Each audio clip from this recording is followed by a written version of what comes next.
Hey there everybody, and welcome back to another episode of the MonkeyBoy Presents the DC Comics Superhero Collection by Eaglemoss. And today we have issue number 44 for you, Dr. Light. And despite the superheroic sounding name, he is indeed a villain. He's one of the Teen Titans' oldest villains, actually. Started out as a JLA villain and then made the transition to being a Teen Titans villain, kind of a B-list, and he's since been kind of made into a more menacing villain. But we'll cover all of that, of course, in the magazine, which will tell us everything we need to know about the character of Dr. Arthur Light here. And then we'll take a look at the figure itself, covering the good, the bad, and the ugly. And this is another figure that sort of is like the Brother Blood Hitman type of category for me, where I really wasn't expecting a whole lot and am very pleasantly surprised by him. So yeah, please sit back, relax, enjoy issue number 44 of the DC Comics Superhero Collection by Eaglemoss, Dr. Light. First we have the character section.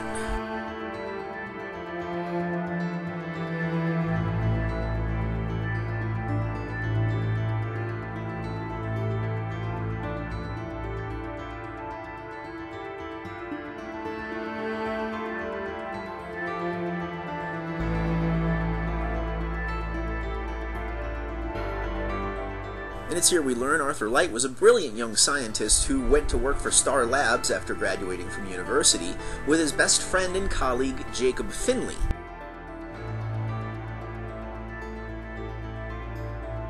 He started to steal from Star Labs, though, and sell the merchandise to criminals in the underworld, and they, of course, started blackmailing him for even more goods, unless he wanted to get turned over to the authorities.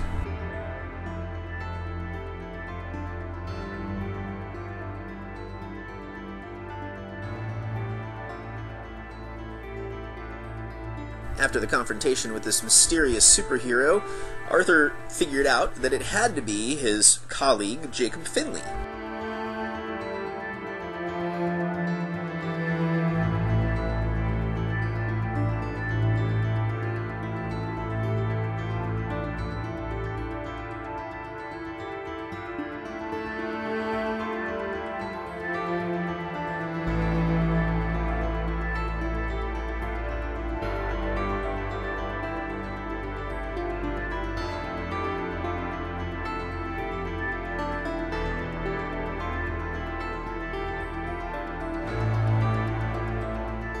So after taking the costume, the moniker of Dr. Light, and accidentally killing his friend Jacob, he embarked on a life of crime, but soon found himself haunted by the spirit of the first Dr. Light, who promised to always be lurking in the darkness, waiting to haunt him.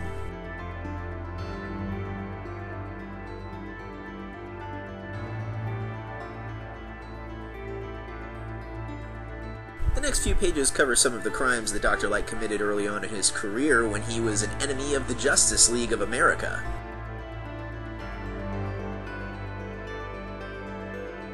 It talks about his most infamous attack against the Justice League when he built a light ray that transported the members to individual planets that were designed to impede their superpowers. For instance, Aquaman was transported to a planet that was covered with nothing but deserts, the Flash was transported to a planet where he had no equilibrium, so on and so forth. Ultimately, Green Lantern Hal Jordan brought down Dr. Light and rescued his fellow Justice League members. After trying and failing several more times to take down the Justice League, or individual members of the Justice League, he finally resorted to taking on their sidekicks and loved ones in the Teen Titans.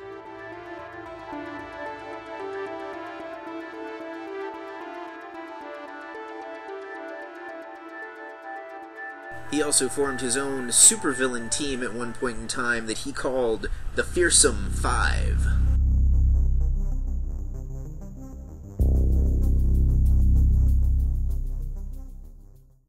Light was eventually captured and imprisoned again.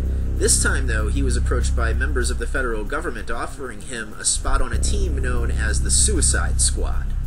It was during his time with the squad that they were sent to the planet Apocalypse on a rescue mission, and the ghost of Jacob Finley continued to haunt Dr. Light, encouraging him to throw himself into the line of fire to save everyone else and sacrifice himself.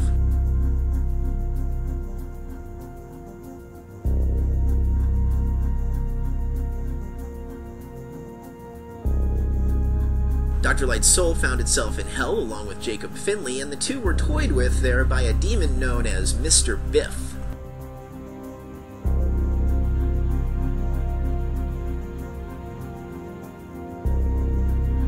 After being returned to life, Dr. Light received a temporary costume change and also quickly forgot his vow to give up being a supervillain. It's also revealed that early on in Dr. Light's career, Zatanna, the Justice League's resident sorceress, used her powers to wipe some of his memory clean after he had somehow managed to break into the Justice League's headquarters known as the Watchtower.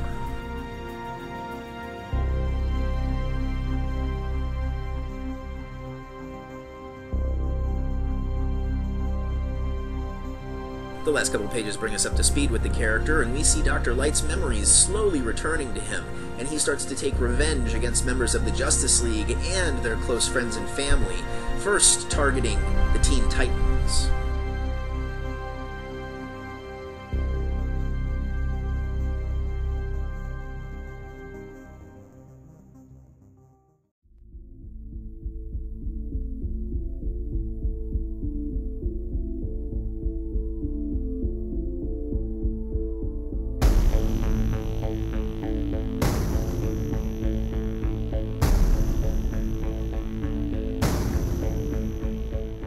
Next, we take a look at some of Dr. Light's classic storylines. First, we have Identity Crisis.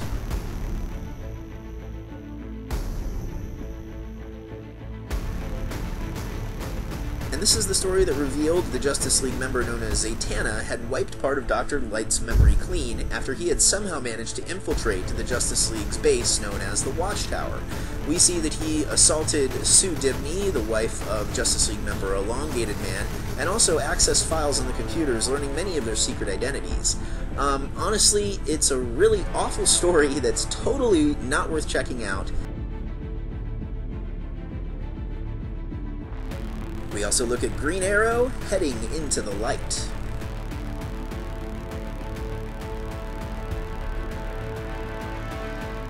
And this story takes place after Dr. Light has had his memories restored to him, and we see him completely enraged and taking vengeance out against members of the Justice League and their loved ones. He first goes after the new superhero, a female superhero, who's also calling herself Dr. Light, and he then proceeds to target Green Arrow and members of his Arrow team. It's a chilling story that shows how powerful and deadly he can be when his mental shackles have been taken off. This story I actually do recommend checking out. Dr. Light's Friends and Foes section features a nice group shot of the Teen Titans and the being that would bring an end to him, the Spectre. Finally, the Original Thinking section continues the DC timeline with Part 35, Shadows of Empire. It's here we learn that while Rome is claiming most of the Mediterranean, far across the universe, Kryptonians are actually spreading across the galaxy, colonizing other worlds, and beginning the era known as the Empire of Krypton.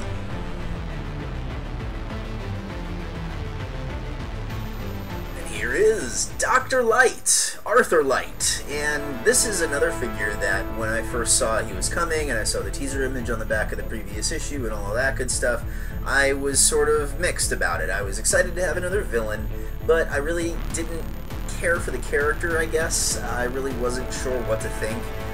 Not a fan of the whole identity crisis thing at all. I tend to ignore that story ever happened, so I didn't really know a whole lot about him, honestly, aside from the stuff from the Teen Titans, but he was sort of, you know, B-lister. But all that aside, I really dig this figure. It's another Brother Blood type of instance here, or Hitman for that matter, where I really wasn't expecting a whole lot. I didn't know what to think about the figure and the character, and then I got it, I purchased it, and it's another one I think you really have to own to totally appreciate the level of detail that's on this guy. As simple as he looks, he really is nicely detailed. The pose is really dynamic on this guy too. It's fantastic the way the cape is blowing around behind him, like the energy he wields is manipulating the cape around. Love the extended hand and the way they molded every finger on that hand. Again, that's very difficult to do. And dig the fists on the other thing. All the little details on it are really spectacular too. The little fin on his head has some details which you can sort of see here. You'll see better in the pictures coming up in a second. And the head sculpt on him is really nicely done as well. Another open-mouthed head sculpt like Brother Blood. The Teen Titan villains, I have to say, from Deathstroke on, have been very impressive. And I'm actually really happy to have this guy. And the black and white costume, as simple as it seems, it's really dynamic looking on the shelf. It's really great. I'll talk about this guy a little bit more here with some better pictures in just a second. Dr. Light stands atop the DC logo, and the underside of his base features his name and serial number.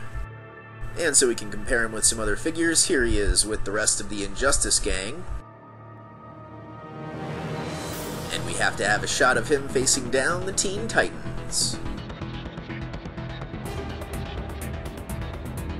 Now, as I kind of already said, this figure sort of is lumped into the same category for me as Brother Blood and Hitman and Blue Beetle, some of the figures I really didn't expect to care for a whole lot that really blew me away once I actually opened them and purchased them and check them out and everything. It's one I think you physically have to own in order to really truly appreciate the good. I love the pose, I think it's iconic, I think it's dynamic. It's unlike any of the other ones we've really seen, especially the cape on this one. Starting all the way down at the boots, you can see they're really nicely shaded. There's great wrinkling around the backs of the ankles and everything. They look worn in. The cape, as I said, is just gorgeous. I love the rippling effect, or ruffling, or whatever you want to call it, of the cape there. The way that it's completely blowing behind him like that is really neat. We haven't had a figure like that yet. Most of them are either, draped straight down behind them, or sort of blowing up and away from them. We haven't had anything that's completely on its side like this, and I just think it looks really, really cool. I love the outstretched hand, and the fact that they did every single digit on that hand is really impressive. Again, it's not something you see a whole lot on this scale of figure, although I have to be honest, we're starting to see it a lot more here as the line progresses. And the other fist is nice. The detail on the gloves is really nice as well. You can see it has this gold or silver piping around the edges of the gloves, which is fantastic. And that silver piping is also found on the chest, around the little circles on the belt or ovals on the belt, and around that sort of starburst, light burst symbol on his chest. There's all this silver piping, which is really, really cool. It helps all that stuff stand out. The ruffling around the neck where the cape is really cool, and the face, the head sculpt on this is very impressive. Again, another open mouth like Brother Blood. You can see his tongue has a little bit of detailing. The scowl on his face is really great. I love the little goatee, and the fact that his ears are poking out of the side of the sort of mask or headpiece that he wears there, I guess is more accurate, is really impressive. There's no bleeding or anything on those edges, and that little fin on his head is sort of silly looking, I guess, but it's really pulled off nicely here, and I like the little detailing on it. Overall, he's a really impressive figure, I think. The bad, there's really not a whole lot on him to speak of, I don't think. The hand is a little bit wonky, but it's the better of the two I had to pick from. The other one looked like it sort of had arthritis, kind of like the Spectre figure that I've reviewed earlier on. Other than that, though, he's really nice. Clean edges, nice paint job, really stands out beautifully, I think. The ugly, nothing really to speak of. You gotta watch out for that hand that's extended. The cape is probably pretty fragile if it falls. It's very breakable, I would say, just because of the way it is shaped and designed. But overall, he is absolutely outstanding. I love having him on the shelf with other villains. He looks great. The paint scheme is so cool. That black on white just really makes it pop nicely. And he's different, dynamic, and it looks great staring down the Teen Titans. It looks like he's ready to use some sort of blast of his light powers against them. It's really, really impressive, I think, overall. Definitely recommend picking him up if you're a Teen Titans fan, or if you just like the villains. He's really, really worth checking out. Hope you guys have enjoyed checking this review out. Please stay tuned for a quick teaser trailer of the next figure in the series. It's another Villainous. Very, very happy to bring this one to you. Been looking forward to this one for quite a while. Shocked it took us this long to get to her, but I absolutely cannot wait for you guys to check this one out. Please stay tuned for that quick teaser. And once again, I am your host, the Monkey Boy, aka Jay to his friends. Thanks so much for watching.